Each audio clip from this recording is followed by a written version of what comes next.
Welcome to Luca and Miguel. Enjoy the video. You'll begin by confirming your Mac OS version and model so the touch bar options are available. Open the Apple menu and choose System Settings or System Preferences, then select Keyboard. Once there, click Customize Control Strip to start editing. This opens an interactive editor at the bottom of your screen.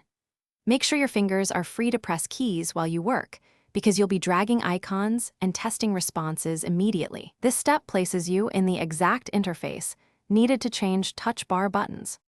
Now customize the touch bar by dragging icons from the on-screen palette directly onto the touch bar area. That's how you add new controls.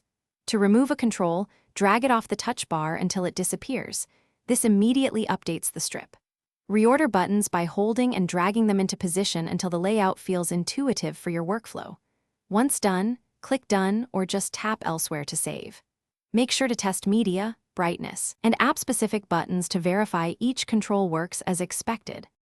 Finish by clicking Done, then test the touch bar across apps to confirm app-specific controls and control strip behavior.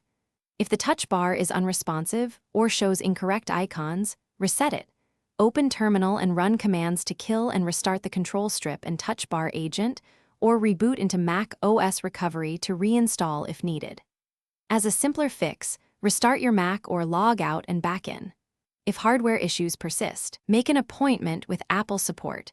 Diagnostics may be required to rule out physical faults. Thanks for watching and please subscribe. It's the best investment you'll ever make.